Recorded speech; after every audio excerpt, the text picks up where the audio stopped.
Hi, McMean, how Cosmo. come you're always driving when you're on this call?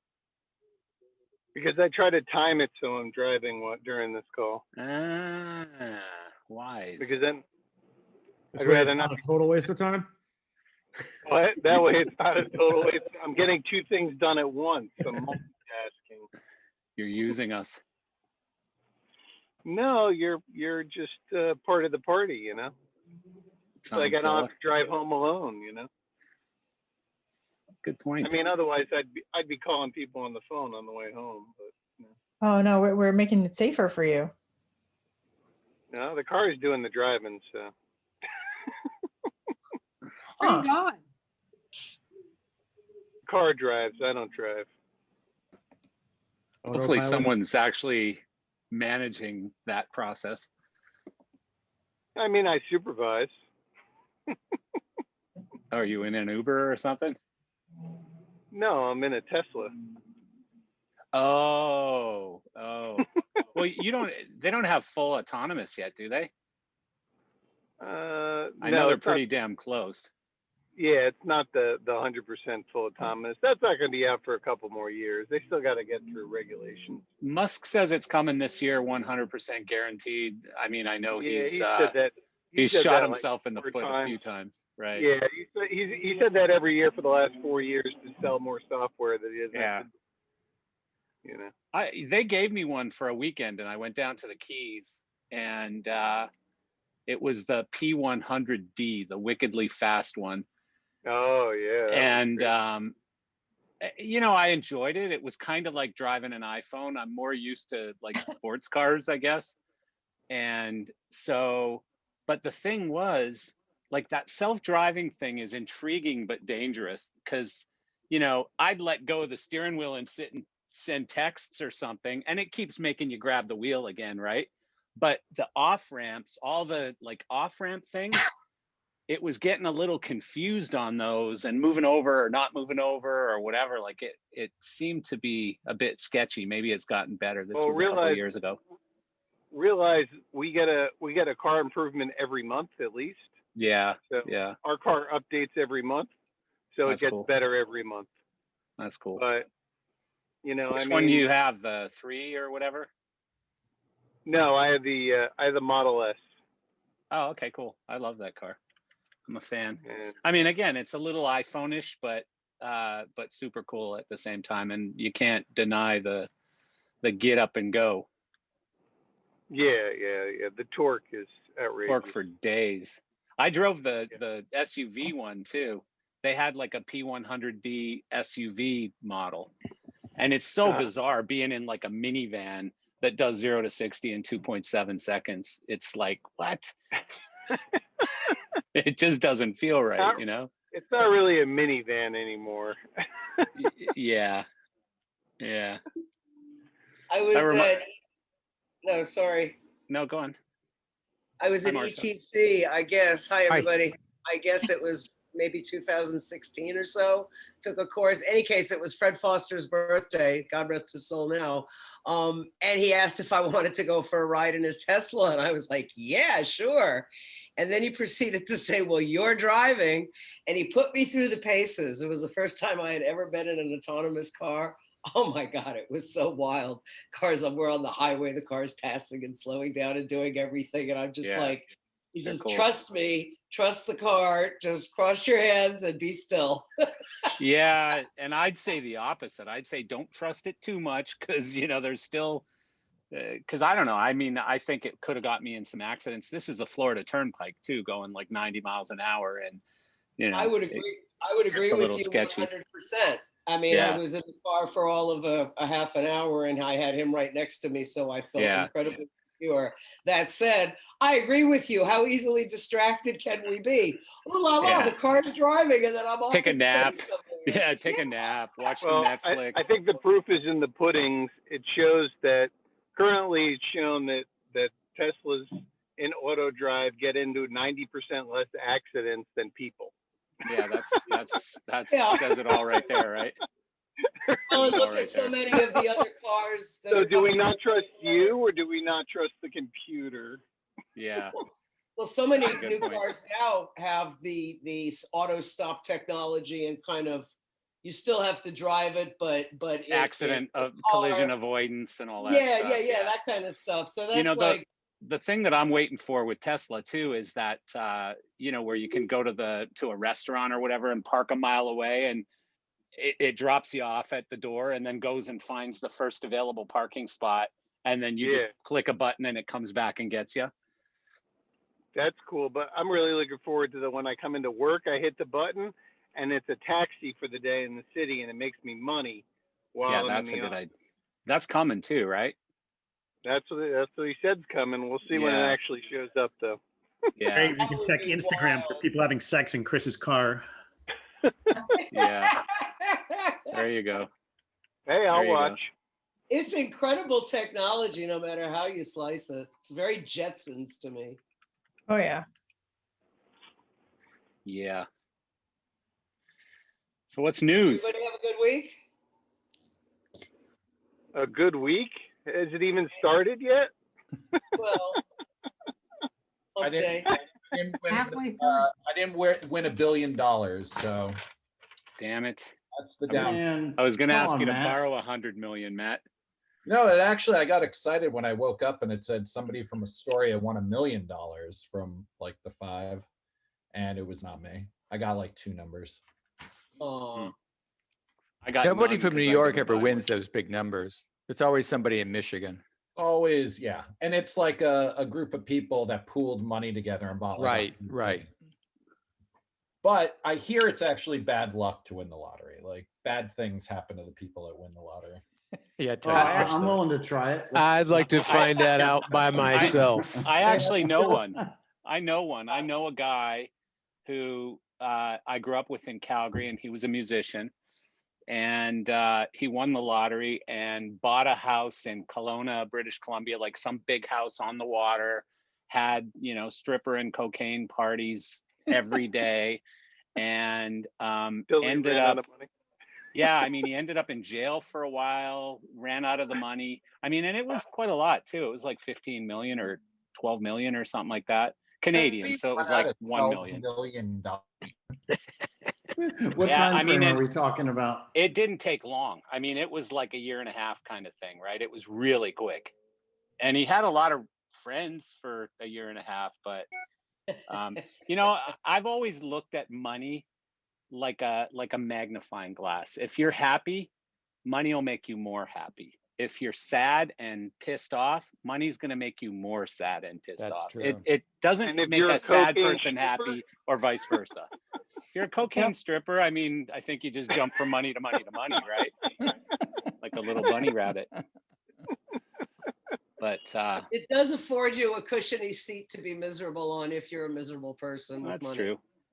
But I mean, You appreciate I've it. always said that same thing though. I mean, I don't know anyone who was super happy and got more money and became more happy, you know. Well, sometimes, I don't know. I mean, I think people overestimate the power of money sometimes. So I mean, I was gonna give like if I won, I already had it set out. I was You gonna were give my giving it all to the church, Matt. I Yeah. guarantee it. No, I was gonna give it back to our industry. That's what I was Oh, gonna do. hey, good on you. oh, you're just saying that so you get gigs No, when we come out of all swear- of this. Oh, swear to God. Yeah, I nice said- one. Nice one. I Oh. didn't win it, but I was going to give it all to you, Herrick. No, Herrick is working. He's fine.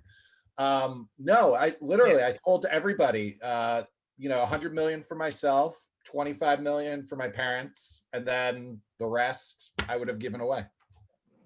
What was the total payout, Matt? It was $1 like billion. $1 billion. It's like, How come you get 100 Total value. The payout was Before like tax. half of that.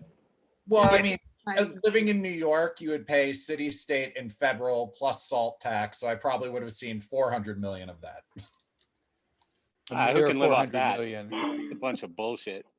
I Who mean, can if live I'm off winning 400 million anymore? if I'm winning $1 billion, I mean, come on. Well, wait. So just hypothetically, you have what, 6 months to claim the ticket?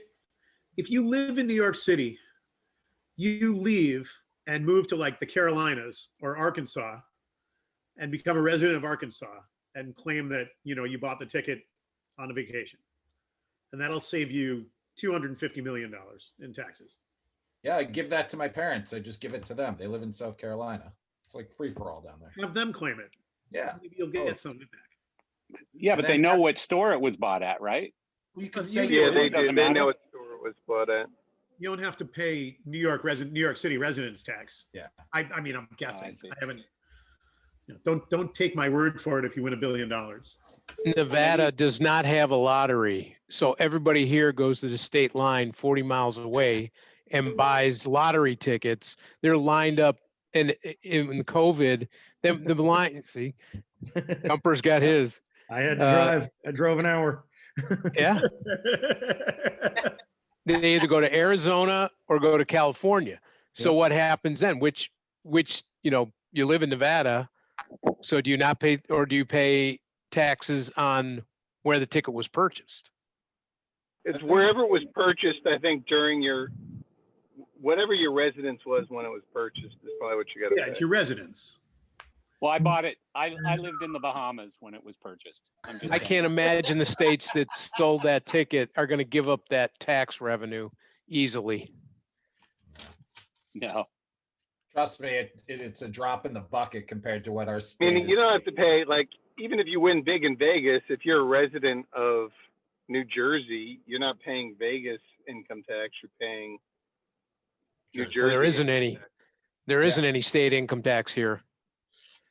Well, there you go. So you're still paying New Jersey state income tax. What are you puffing on, Marcel? I don't even want to tell you. I'm going to take shit over this one. Man, it's Must be Cuban. Monte It's a Cristo or it's a Cuban- Cohiba? Cuban Romeo and Juliet, but it's some sort of a special edition. Oh, wide Churchill, they call it. Whatever the hell that means. Where'd you get that? Or can you actually buy Cubans now legally? You can't. Well, No, you always that's could. totally illegal. You always could in South Florida, Yeah. because I mean, these Cuban guys take these boats and just fill the hull with cigars, and I'd rather go to Ybor and just buy them from the people rolling right there. I do that too. I mean, I don't smoke Cubans all the time. The only reason I'm even smoking them is because I'm out of the regular cigars, because I don't like to smoke them because I'm cheap.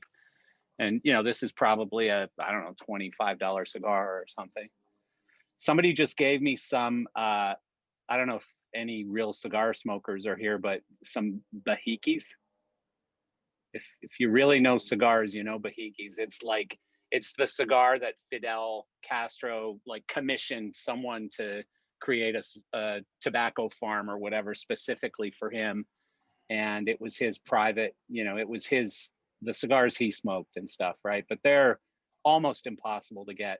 And my cigar guy, I set him up with a surgeon who bought 20 boxes of cigars from him the first day. And so he sent me a half a dozen of these Bahikis. They're like $60 each. Awful. So, Sounds Or awful. something to go up and smoke.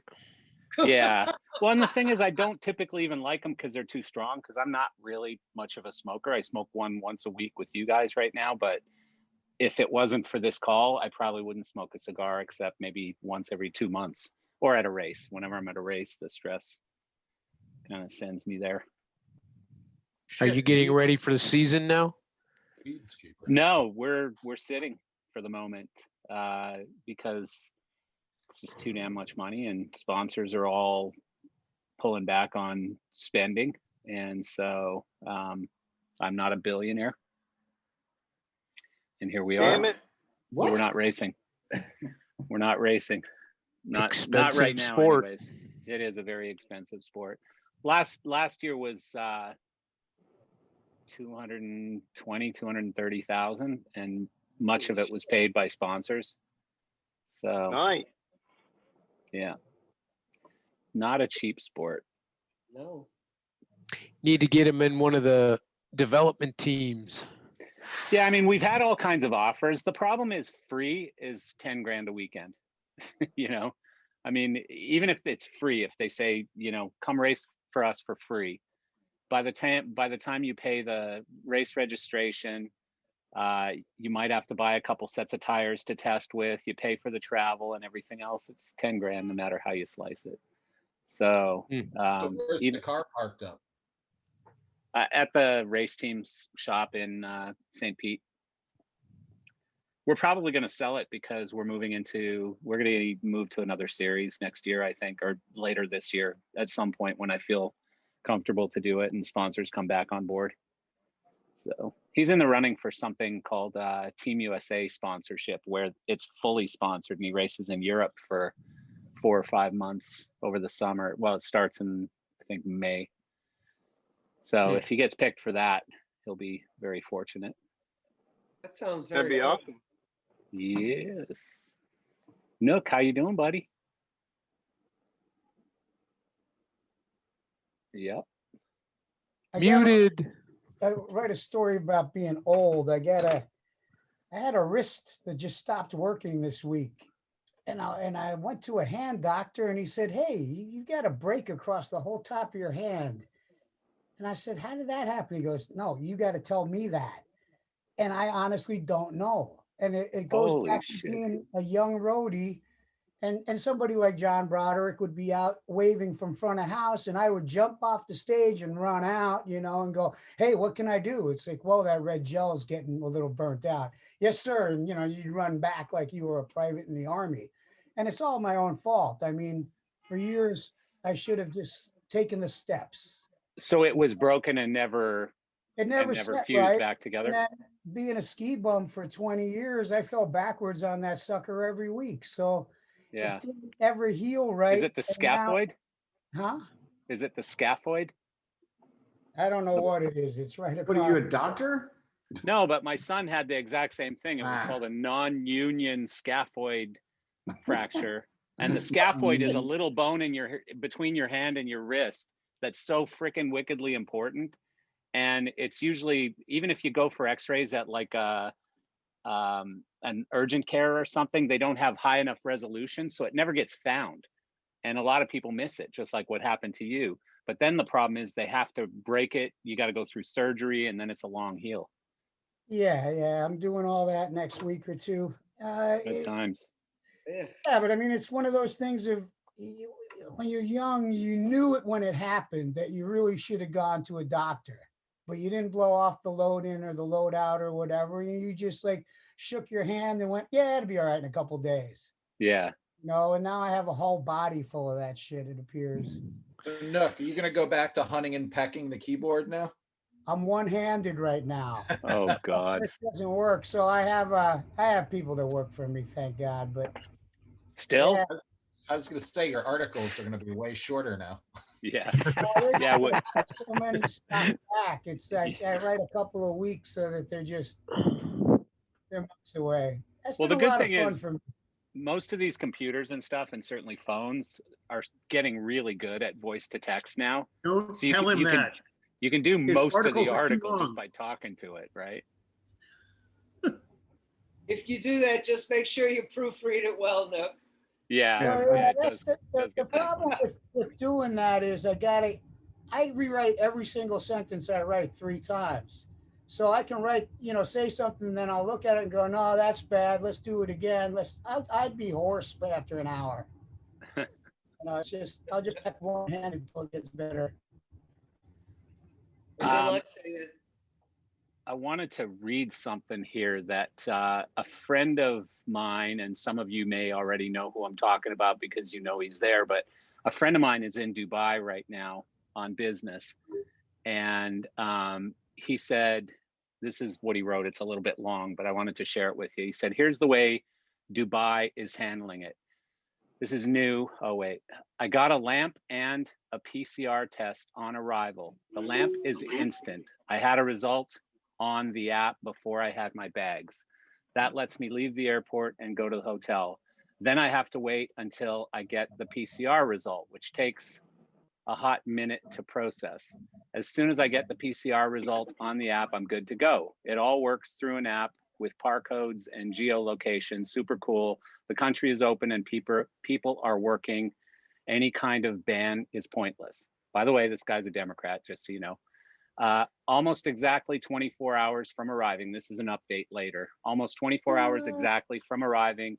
My phone went ding and I got a nice little certificate of release from the Dubai Health Department. 5 minutes later, the front desk called to say they got my release and I could leave the hotel. Brilliant. So I'm off and about in a country that is really smart about all of this. The contrast is sobering. I might go see a movie later. They have used science, not politics and fear, to manage public health. Thus, Dubai is a city about a third the size of LA, has had 746 deaths versus more than 15,000 for LA County.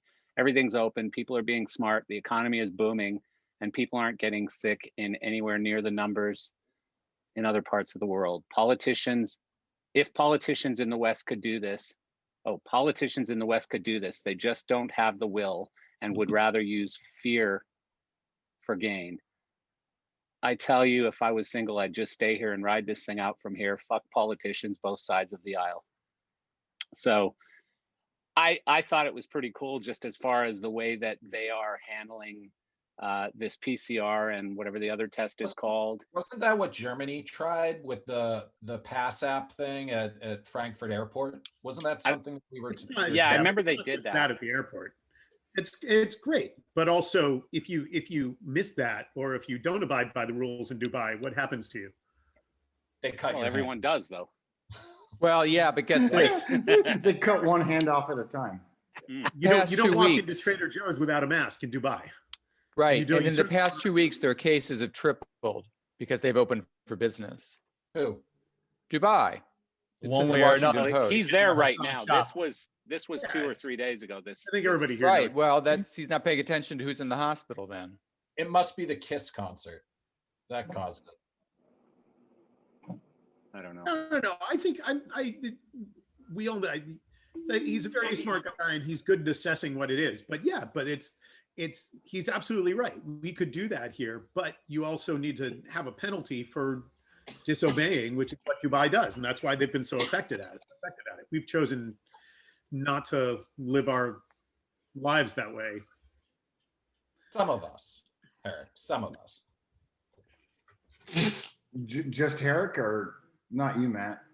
No, I'm saying some of us, and most of the people in this group are those people. Rob Gibson, I'm looking at you. No. I'm saying our entire country is set up with laws, with rights, with civil rights that we're able to exercise, and you can go fight with the guy at Trader Joe's about letting you in without a mask, without any consequence. Well, yeah, you can also stand in the face of a cop and flip him the bird or call him a pig or whatever, right? That Get away with that. And that usually goes well. Yeah, try that in Dubai. That goes great in Dubai. Yeah. Right. That's No, I mean, I've different always culture. said I think there, as crazy as this might sound, we may have too many rights in this country, and we're too anxious to exercise those rights at all. I have a right to have.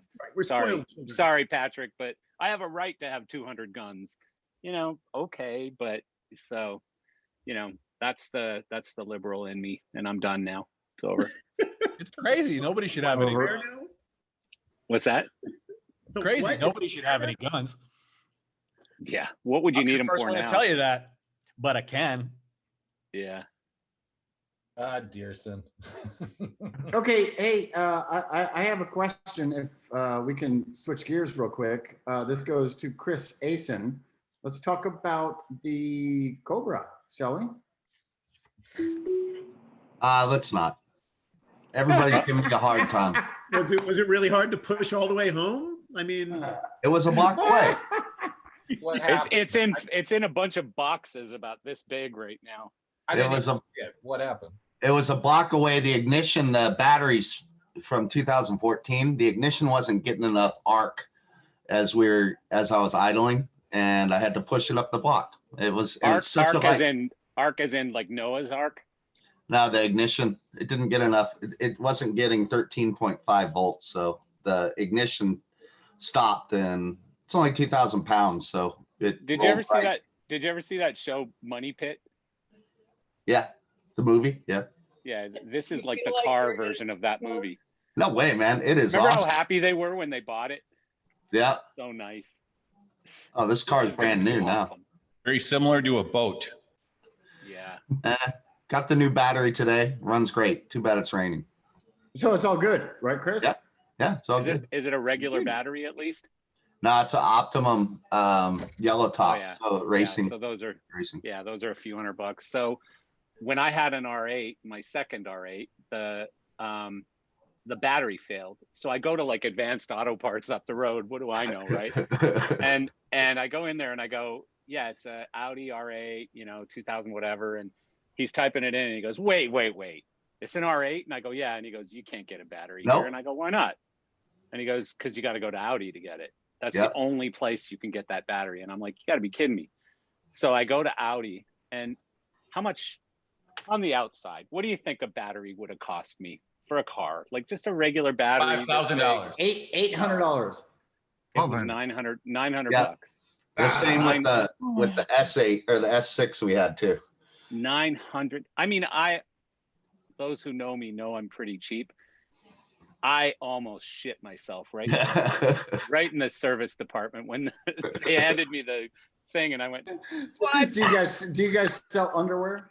Because I'm thinking this is going to be painful. Wait a minute. So this is going to be painful. I'm thinking Marcel, $350.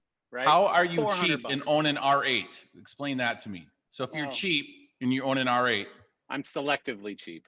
Okay. Good call, Pat. Got it. Thank you. Conveniently cheap, as we like to say. I have a good friend down here. He Selective drives cheap. So I have a good friend down here. He's got a Lamborghini Huracan. He's got a Rolls Royce that the doors open backwards, Ghost. Tell me he has a studio apartment like everybody in LA. Rolls Royce Ghost. He's got a Rolls Royce truck, the SUV, whatever that thing's called. And he wears like a Richard Mille watch or a AP watch. Like he's always got at least 150 grand on his wrist. Hey, and he Marcel, buys I think I know this guy. He buys his clothes from Ross. Get out of here. I swear to God, he buys his clothes. He wears like $2 t-shirts and $4 shorts from Ross and flip-flops every single day. That's how he can afford the cars. I guess. Much. So I'm not quite like that, but at least you don't have to dress up if you live in Florida. Get away with True t-shirts. Hey, Tommy Bahama's expensive. Are you kidding me? Yeah. Yeah, man.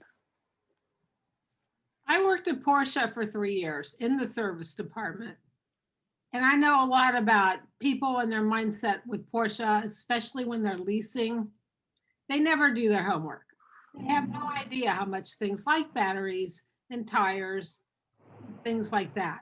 Oil change. Don't forget the oil change. I take umbrage to that. Yeah, I had a Porsche for a very short period of time, and I took it to Champion here in Fort Lauderdale or wherever it was, and there was an oil leak.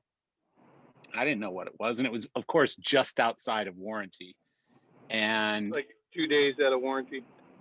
So it ended up where they had to pull the entire engine and the transmission and all this stuff out to get to this oil leak.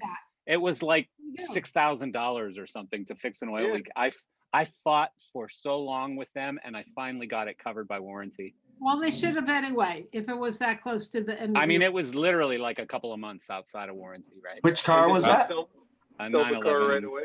Cabriolet.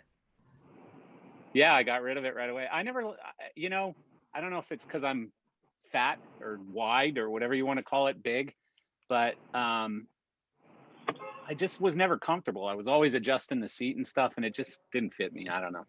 I didn't like it. It kind of reminds me about buying European moving lights. The lights aren't the expensive part. Yeah. Yeah. Yeah, it's true.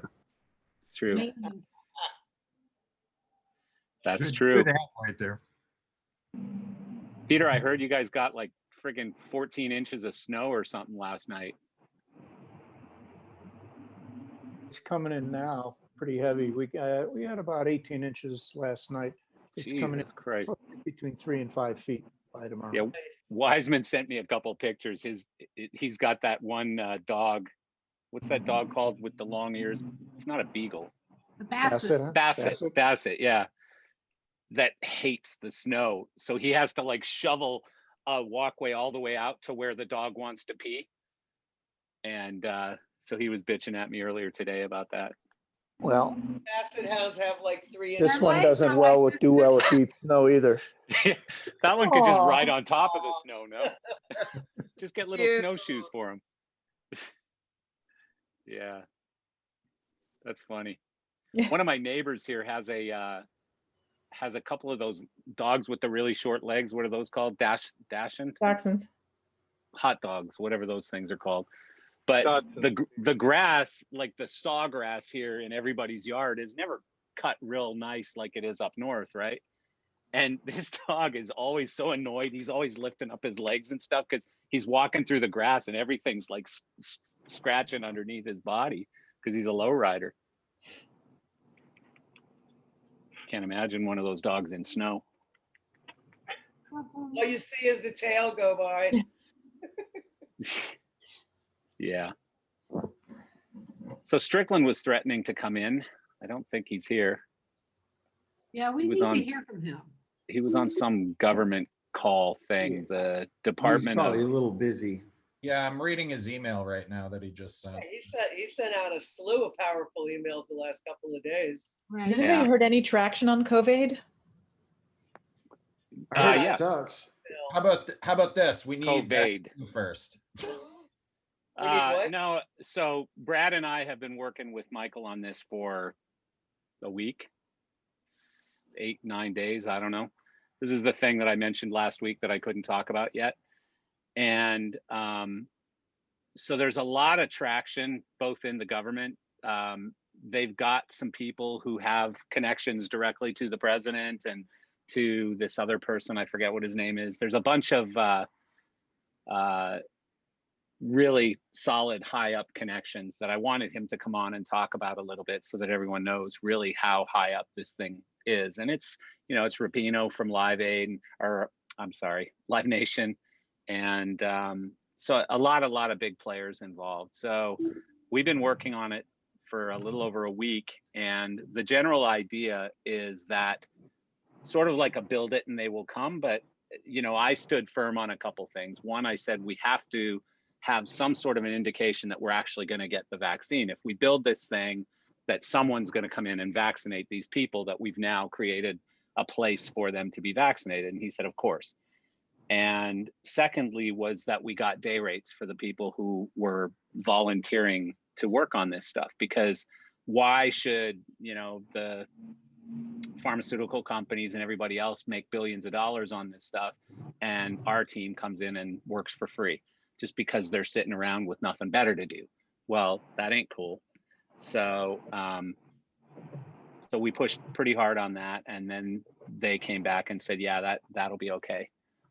So yeah, I think it's a pretty cool thing. I think it's something that we can all kind of wrap our heads around a bit and get behind. So we're expecting things to move forward when somebody in the medical industry says, yes, we like this team's plan and we're going to send you drugs, and people stab people? No. So over the next couple of days, this is going to roll out piece by piece over the next couple of days. So right now, what we've got is some documents that basically show how it all works. Many of you will have already gotten those emails. And then there's going to be basically contacts on both sides that are connected. So we're going to get a list of contacts on our side who have already been vetted and said, yes, we want to take part in this program. The medical community, basically. So we'll hand those contacts to the leadership in each area. And so you'll get with, let's say you're the regional for whatever, New York, you'll get with the people on the Live Nation side, the people at AG, you'll get the venues in place, you'll get the crew in place, and then you'll connect with the health people as well. And we'll give you those contacts. At the same time, we'll give your contact information to the health people, and they'll be reaching out to you saying, we're ready. When can you guys be ready? Okay, so I filled out my Google form to say, this is my location, this is what I'm available to offer. Is there anything else I can do to? Brad should be popping in here any second. I know he was on a site visit or something, but he said he was coming. He would have more of that information. I'm just, the figurehead. I don't actually do anything, so. Nice looking figurehead. Are we Brad's doing, Brad's a the smart guy. board meeting soon? Smoke the cigar. That'll probably be coming very soon, Matt, because I mean, again, this information's all flying pretty quick. Like I think I probably saw 20 emails today from Strickland. No, same. And It's and just- another 20 back from me and another 20 back from Brad. So there's a lot of We just haven't- activity. Yeah. We just haven't had a meeting since. I think We haven't had before. anything to do. Yeah. We haven't had anything to do. No, so, but yeah. I did get the Google Docs thing and I signed up. I have moved from Houston to Austin. So I have accepted the Austin Regional Director position, blah, blah, blah. The Google Forms are coming in. And I've already reached out to a couple of friends that I have in the healthcare industry here in Austin at Seton Hospital. She's on the board of directors, and everything that Strickland sent, she has pushed forward to them. So Awesome. obviously, yeah, this is it's going to be cool. It's going to be just like we did before, but well, the only I thing, think on a better the big level. difference, John, is that, yeah, it's on a different level because already like Wall Street Journal and Yeah. WGN and Yeah. like we're getting bigger media right out of the gate on this one than we did with We Make Events. We were like pushing a snowball uphill Yeah, kind totally. of with We Make Events. But now, they're in right from the start. So that's because there's Yeah. some bigger names involved and stuff, obviously. That's right. That's right. And yeah, I think this is gonna be badass. And we've all said it from day one. Is production. That's folks the funny get the thing shit about it done all. fucking quick. Yeah.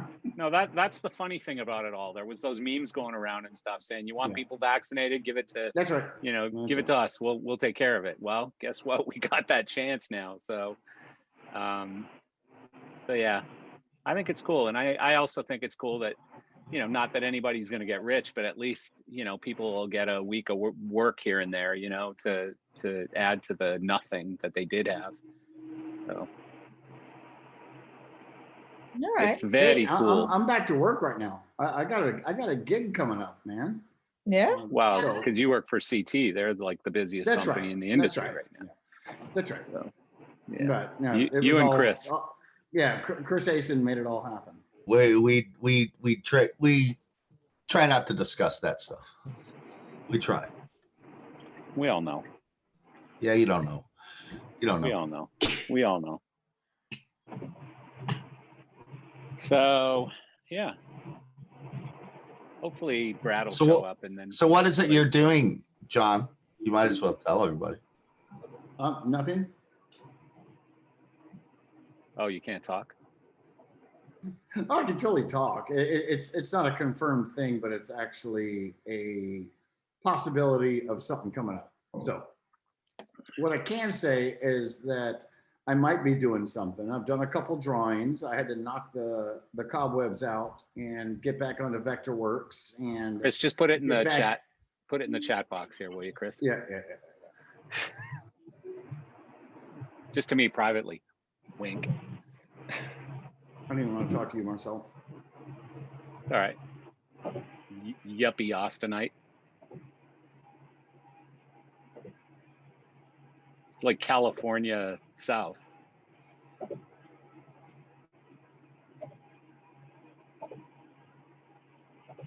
Tough crowd. Yeah. Anybody No. sell their GameStops stock yet? Marcel, I'm working with a lot of Canadian crew on this job. Sorry. I'm sorry. Yeah. I talk about hockey a lot. Sorry. I'm sorry about that.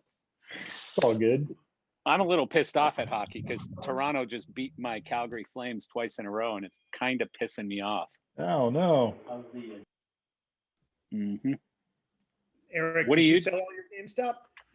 I'm trying to decide if I should sell it yet or not.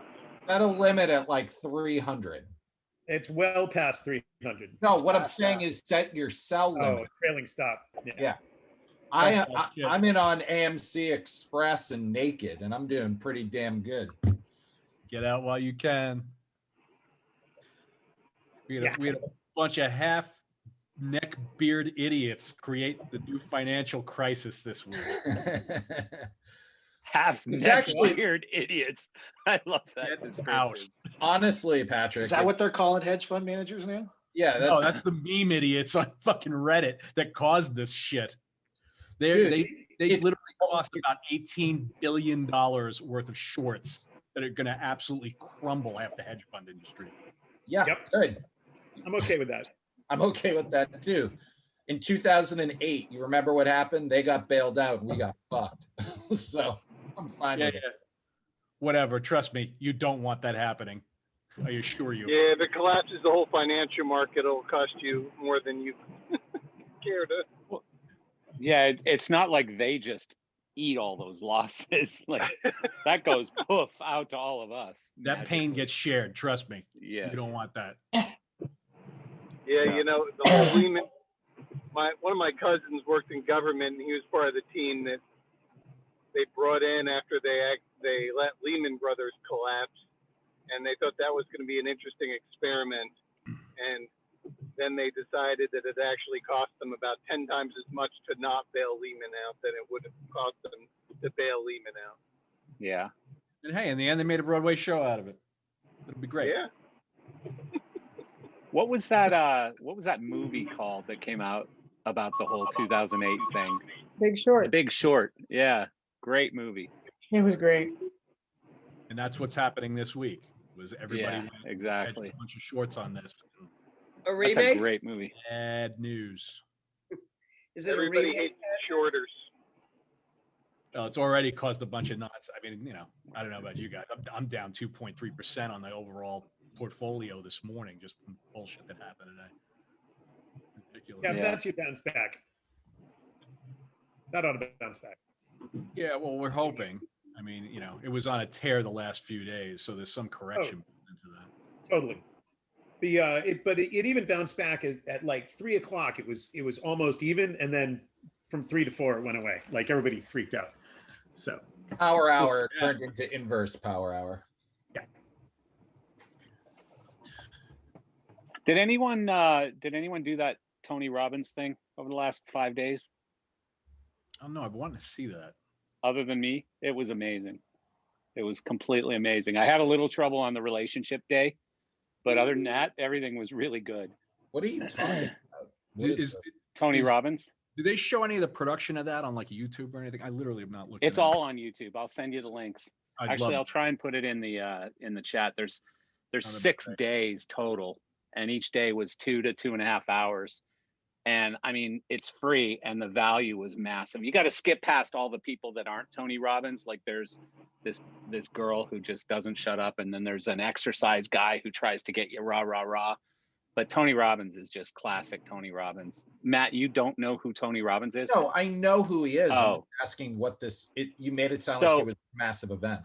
It was 800,000 people for an online thing.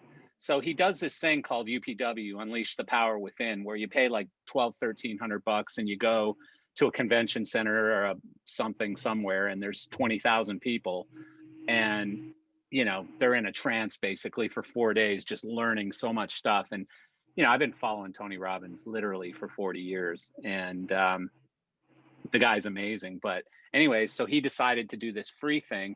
Parts of it are definitely an ad to sign up for his next virtual event, which is in March, UPW event in March.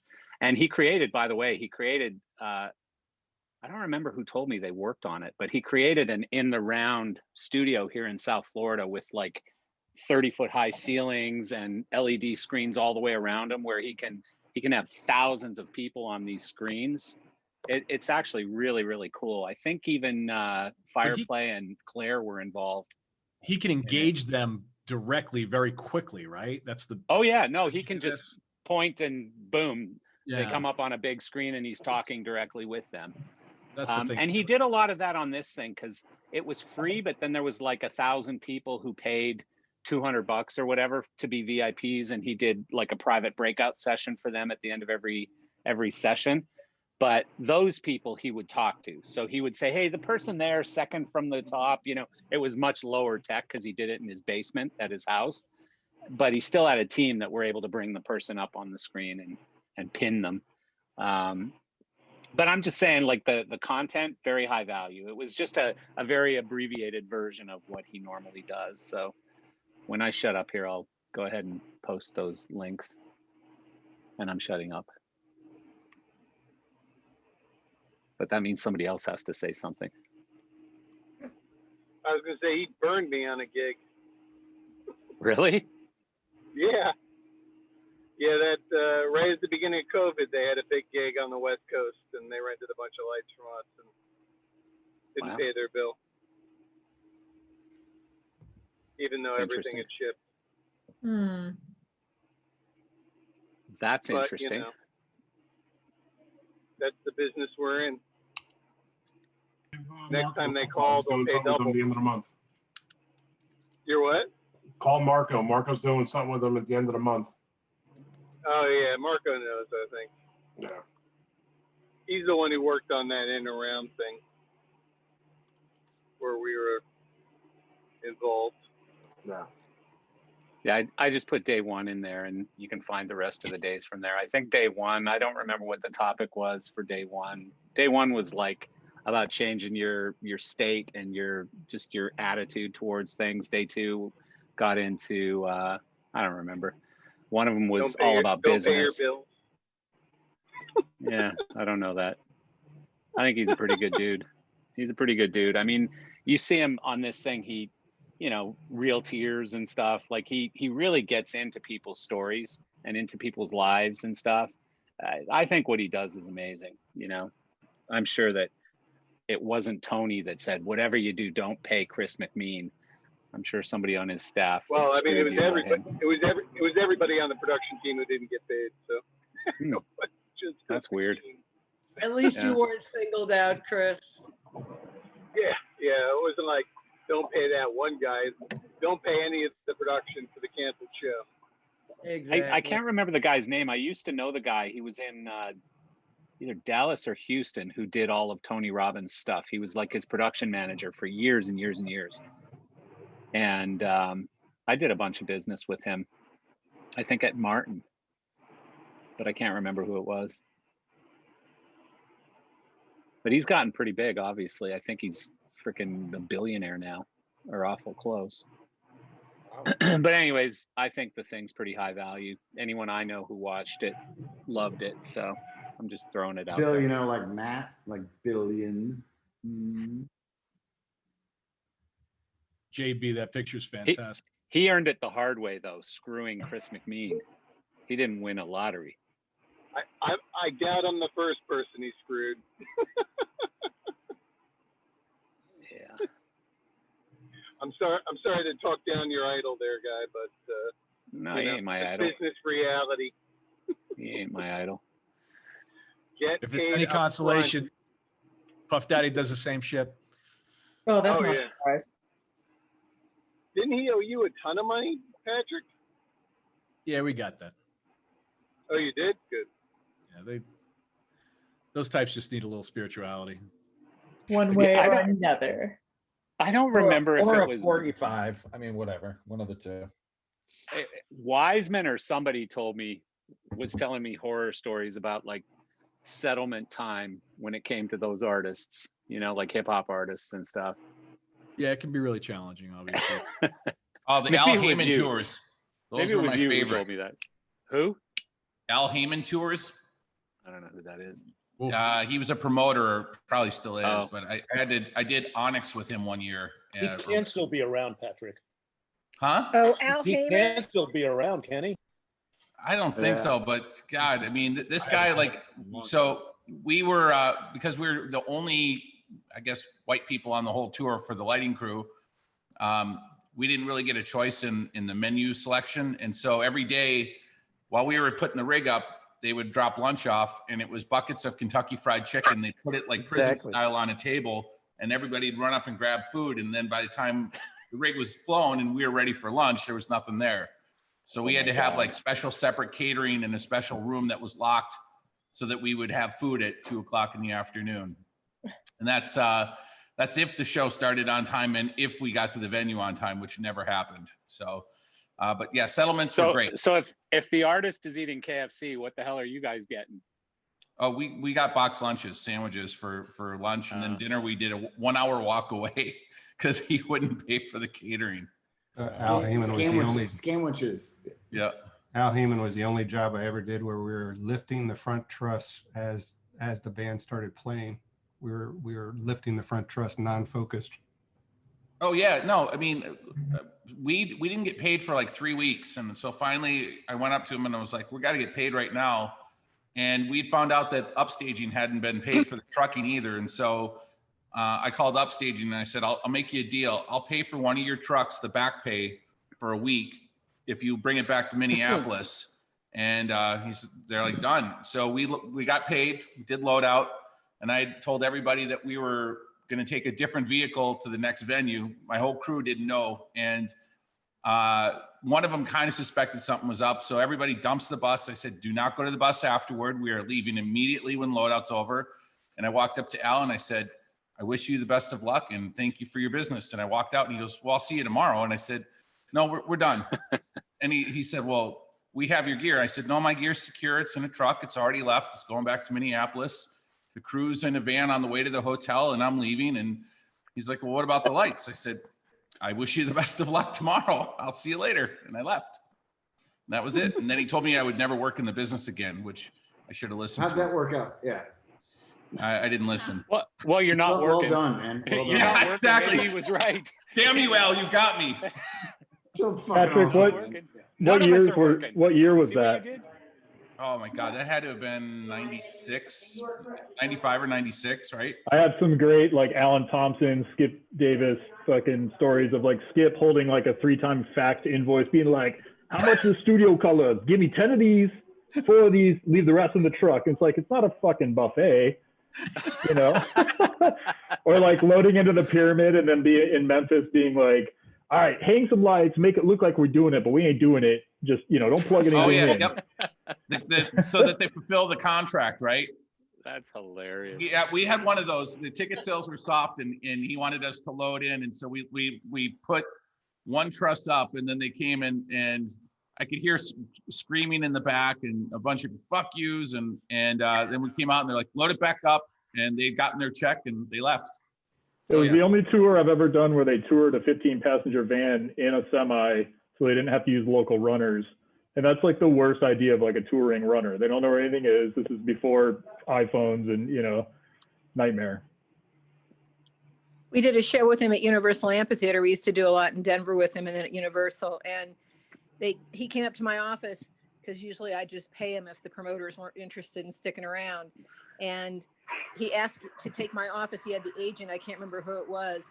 They said, "Can we use your office for a minute?" I was like, "Yeah." And they go and they close the door and I hear this yelling and screaming and banging. And I finally open the door and there's Al. He's got the agent over my desk, like gonna like pound his face in.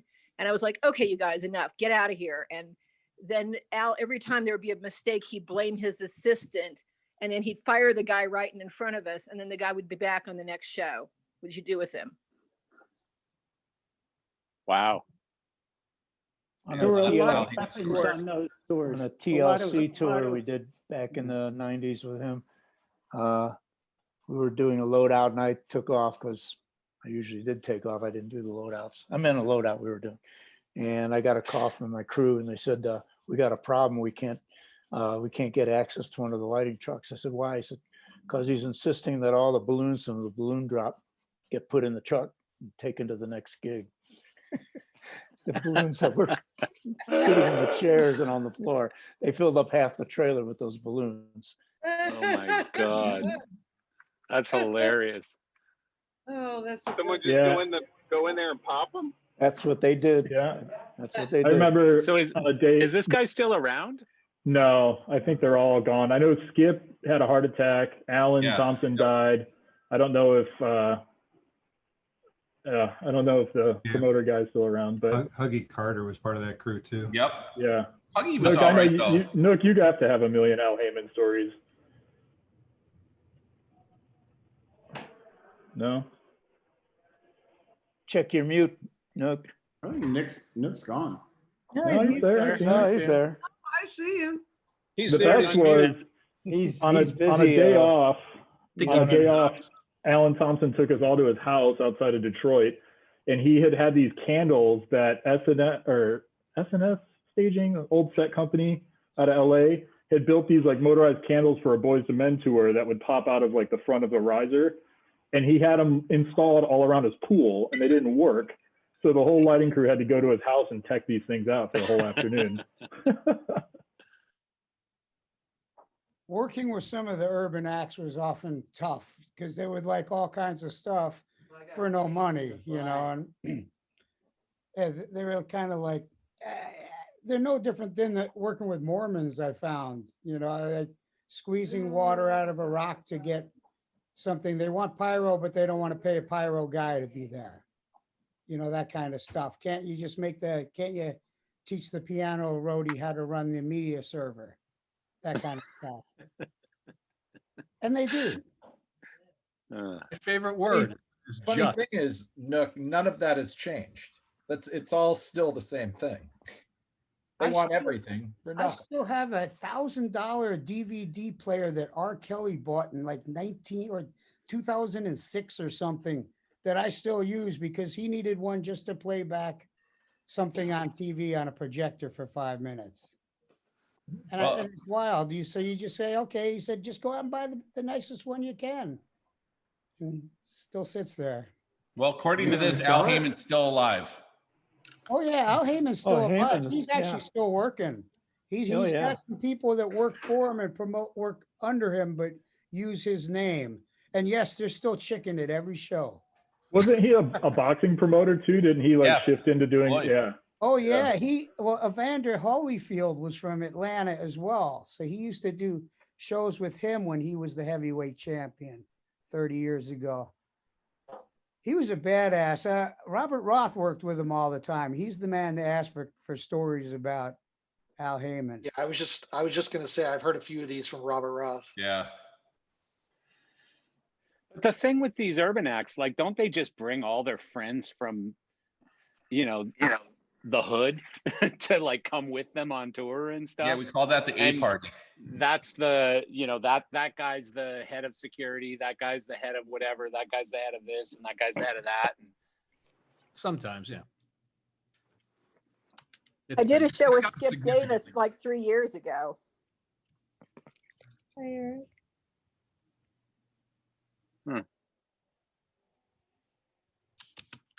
those acts have gotten significantly better over the years. I think, of course, largely in money. part to Rock Nation, bringing a bit of order to that genre. Oh yeah, I mean we had sealed tour buses when we got off the bus on some of the venues because they brought so many guns on the tour with them that they weren't allowed to go back to the bus once they got off. Who's that? Seal? No, it was Onyx. Oh, I thought you said Seal. No, they would seal the tour bus with like this tape. Oh. Sorry. Yep. That was their insurance way of keeping people going back to the bus to go get their guns for the fights that always happened every night. Yeah, we had to have a special department on one of these 50 Cent shows because he's got his own label. So he's working with a lot of younger folks who don't have a lot of experience. And so they brought a lot of attitude, but not a lot of restraint or wisdom of age with them.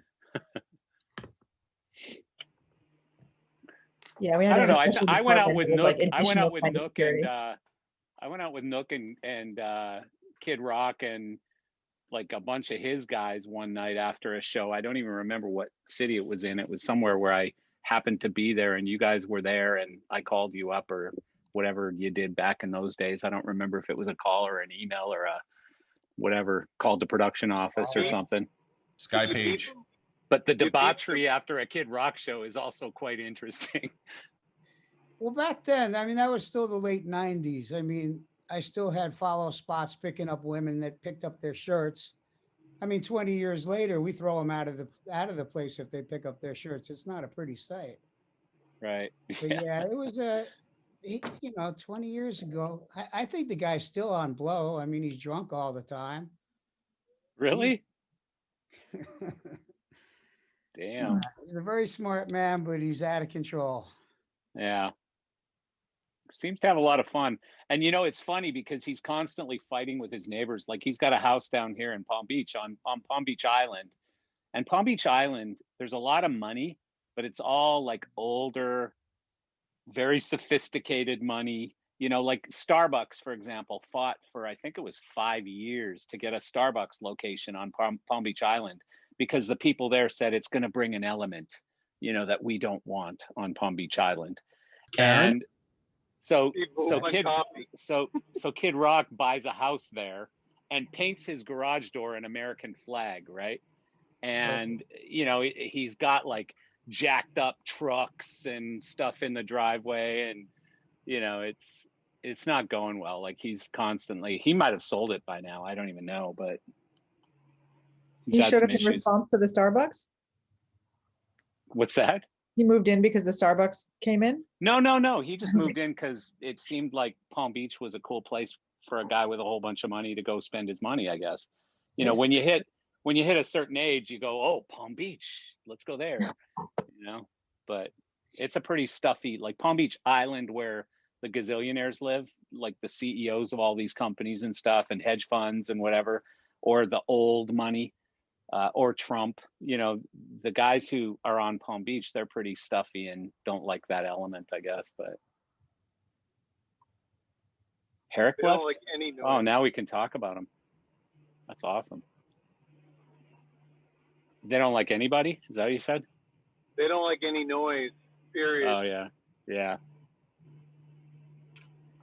Yeah, when I first got into the LED thing, it was funny because you'd have like, you know, an old lady who owns a $30 million house on the ocean in Palm Beach, who's spending probably $10,000 a month for her water features, for the water just to come out of her water features. She wanted to be green.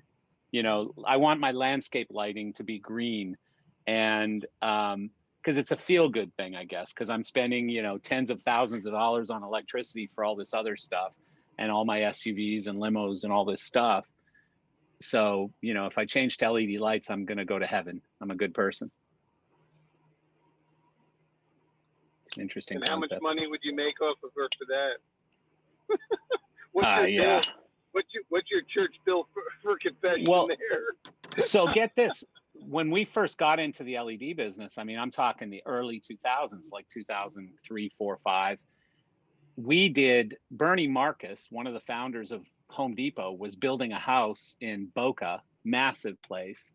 And we did the lighting for his house because at the time, Home Depot wasn't selling LED lights yet. And we were.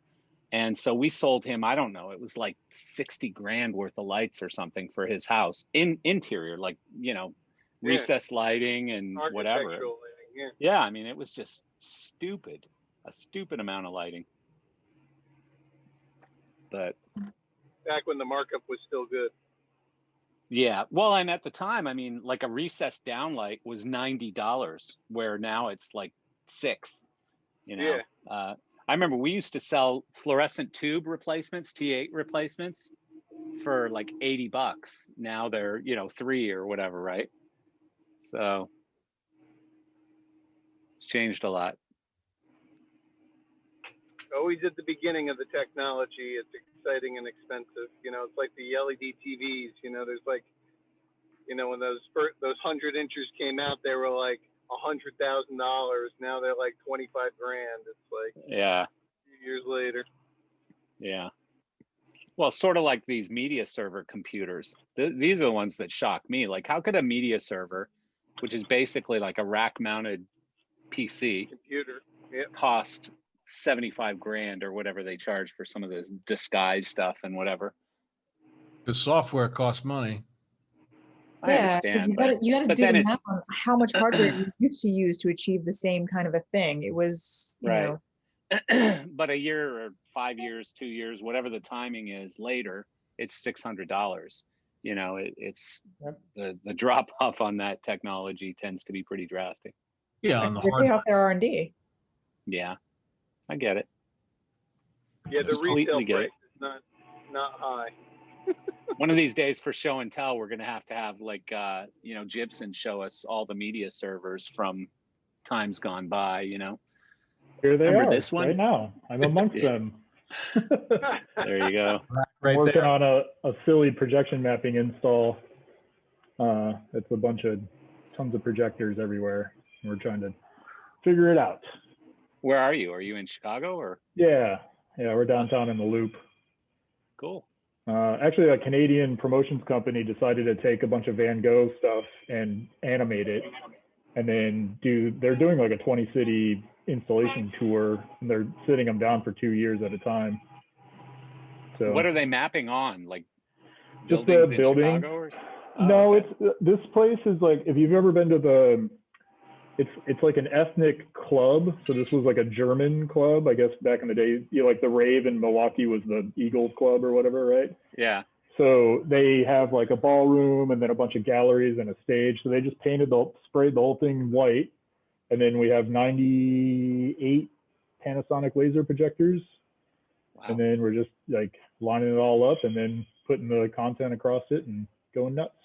I saw that Van Gogh exhibition in Al Ula, Saudi Arabia last year. It was pretty amazing. Yeah. It's moving to the States now. They got one in Toronto.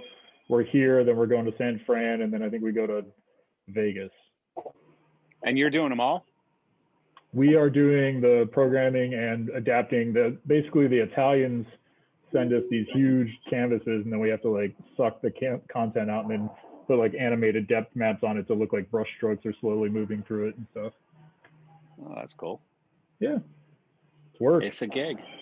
Not You've stayed pretty snare drums busy, on Rob. twos and fours. I'm impressed. Thanks. I try to hustle. Oh, you guys have done a good job.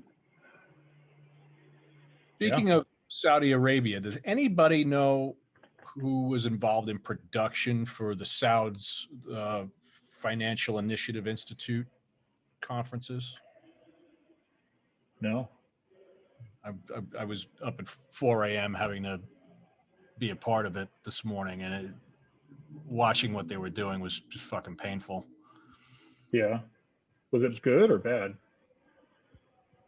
I mean, it's finance, so I think most of us would find it boring as hell. I was there for a different reason, but the production itself, they were using one tracking camera. So they did a hybrid event, and then they had some live audio and then speakers, and then obviously the Zoom stuff. But they had them on a curved LED wall and floor, and was setting the chairs out. And so they had, I think, 3 cameras on PEDs and then one jib. The jib operator was like Catherine Hepburn's head in the helicopter. I mean, the fucking thing was just all over the place in every shot. So it was tricky. And then every time they would cut to one of their still cams off of that jib shot, you'd get the inevitable delay of the whole scene behind them snapping. But there were a host of other production sends. I was just really curious who was doing it for them. I've been to Al Ula twice, and then three other cities in Saudi Arabia, and one run, and they were all the production came out of Dubai, pretty much, lighting, sound, video, staging. That would make sense. Yeah, this was I think based in Riyadh. That's where the main thing was.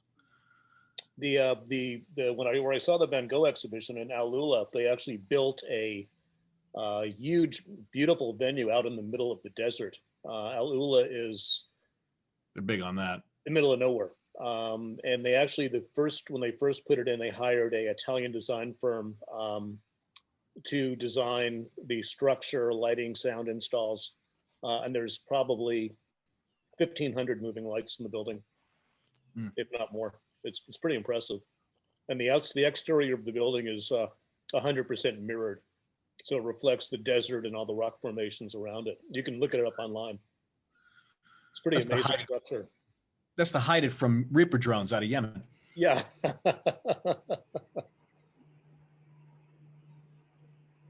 But they did a similar thing for UFC, I think, when they held that over there. Built the structure out in the middle of nowhere, and then White Island, yeah. They proceeded not to air condition it properly, so everybody was dying. Well, there's no people in it except crew and fighters. Yeah, and the fighters were just gassing out like 2 minutes in. It was just well, drenched. it's still going on. It's still going on. They just had fights there last weekend. The big McGregor pay-per-view thing was at Fight Island last Different- weekend. Is that why McGregor? Oh, different venue. Yeah, it's a different okay. venue. 'Cause we watched that one, and that looked completely different. They were not. Okay. Yeah. And they actually had audience at that, which was pretty. Yeah, very small. The last 2 weeks they've had audiences for the fights. I'm a rabid UFC fan, so This for is the my last wife. couple of weeks they've had fights. Oh, she is. Oh, That's yeah. funny when a little petite redheaded woman is at UFC. Like my She's out of her girlfriend mind. my girlfriend had never seen, like, she's the most, you know, no fighting, no violence, you know, no bad stuff, nothing bad. And I've got her completely addicted to UFC now. So her and I are sitting and watching it, and she's like, come on, get him in an armbar, you know, or whatever, right? It's pretty funny. Yeah, well, our trainer is actually one of the coaches here in Vegas. It's Brazilian. Oh, I remember you telling me that. Yeah. I remember head you of telling me that. Wanderlei Silva Gym, and coached what the hell's her name? It'll come to me. Oh yeah, I remember. You put up pictures of it. Yeah. Oh yeah, that's right. Because we went to the awards, Yeah. UFC awards or something, and he had pulled us into that. Yeah, it's pretty. All right. Pretty. We're losing our crowd here, people. So I guess we Gotta should just go. Before we go, Anyone have anything before we leave? I have a question that maybe somebody left can answer this. PPP on our second round. I had someone hit me today asking about are the rules exactly the same on second round PPP if it is your first time applying? What? Do you know? So For instance, I believe there's now this 100K cap on the employees and so on that wasn't a part of the original. no, that was a part of the original one. Oh, The it was? 100K. Yeah, yeah. That was the maximum you could pay for yeah, that was the maximum. It was on the last one too. I think it's the same rules, and they've actually changed a couple of things like in a positive way. So, but overall, I think it's pretty much the same rules. Yeah, there's nothing more strict that I'm aware of. No, It's- there it's isn't. all No. easier. Oh, great. No. I thought there were a few extra restrictions to it.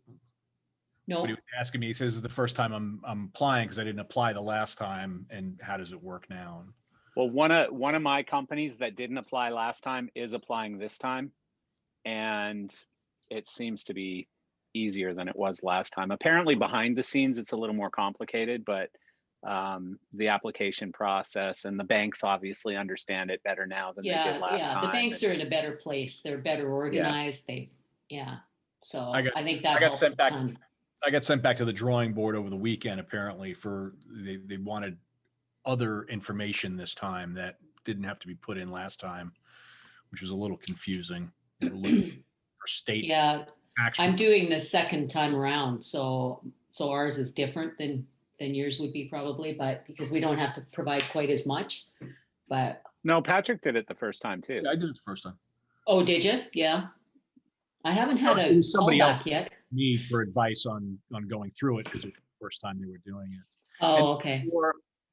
For those of you on 1099s that are getting prepared for forgiveness, how are you displaying that on the forgiveness thing? Are you simply, writing checks to yourself and, memoing those as payroll so that it's easier to show that it was used for payroll for the reporting purposes? How exactly are you handling that? I was told that if you pay yourself with a written hard copy check, and in the memo put payroll and the month or the week. Yeah, that would make sense to me as the best way to do that. Yeah, but if you do electronic deposits, if for some reason you don't have checks, when you do the electronic deposit, same thing. Just have a memo.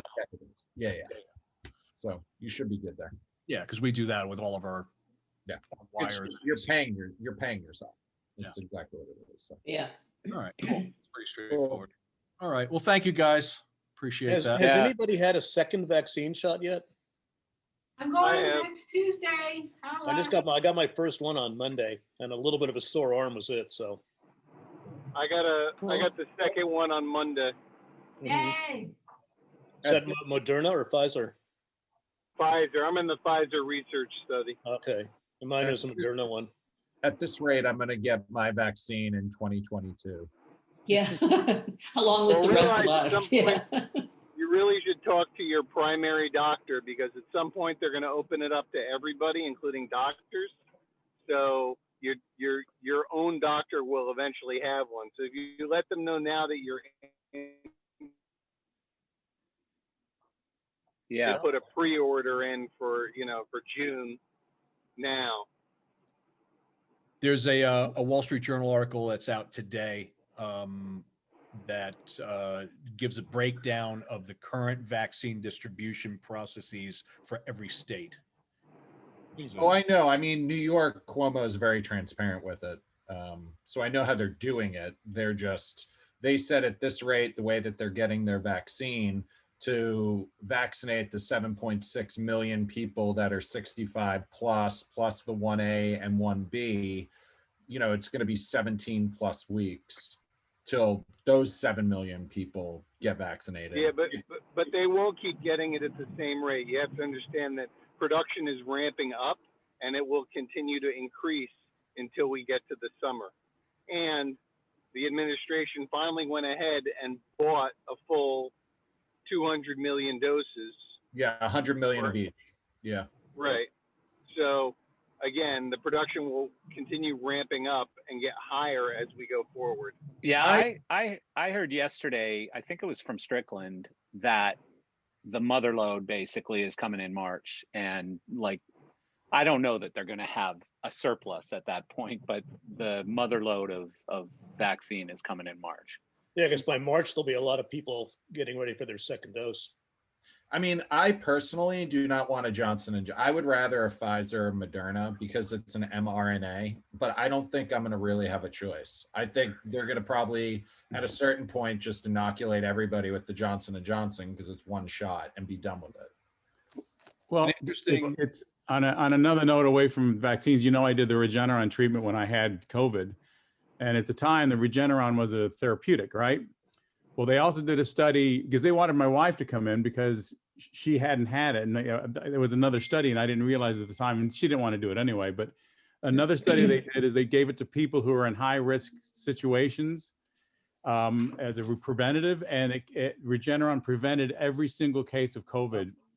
So it's a double. It not only prevents it, but it's a therapeutic. So it's really, that just came out today. They also are not sure how long that works, though, because it's not, your body actually isn't making those antibodies. Right. So it's like you get the treatment, and how long are you good for? Is it a couple months? Well, it's not going to replace the vaccine, but until everybody can get the vaccine, if you're in a high risk situation, you can get the Regeneron, and it will protect you until. So that's the way it's looking anyway. So yeah, that's a good. It's also really expensive. Yeah. Isn't it like the same thing that Trump had when he went to? Well, there's two. There's Regeneron. There's Remdesivir. Remdesivir is for people who are really sick. Regeneron is for people who aren't as sick. So cool. Can you imagine a bunch of roadies outside a tour bus getting infusions of Regeneron before they hop on? As long as you can snort it. Yeah. One of the interesting things that they were discussing in this financial institute thing with the Saudi Royal Wealth Fund was discussing herd immunity, and it appeared that the majority of the finance community all seemed to agree that herd immunity should be hit by September, which I thought was a little late, but they were. Well, that includes the vaccine doses, right? Yeah. What's that? That includes vaccinations, right? Yeah. Well, that's sort of what they're presuming, is that once everybody's vaccinated, that becomes the herd immunity. Right. I mean, the more and more that I'm looking at it, like Coachella, got canceled. I think Ultra got canceled. Sweetwater got canceled. Like we're not gonna be seeing anything until late summer, early fall, maybe. And I'm not trying to be negative. It's just, I don't want to believe it, but I mean, it just seems like that's the direction it's going right now. No, it's absolutely the reality of it at this point. But, if that means, we can open up Broadway or like some theaters here in New York, it means that work will happen for these guys 2 months out, like before they open, because they have to, nobody's been in these theaters since March of last year.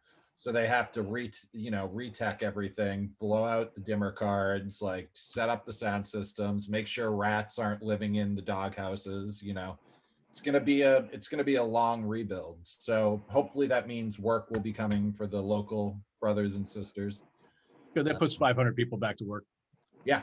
I mean, actually more, because then they're gonna have to retech the shows. So I guarantee you every show on Broadway is gonna get reteched. So The other piece, Matt, is moving lights don't like to not move. So we're going to be swapping motors for months.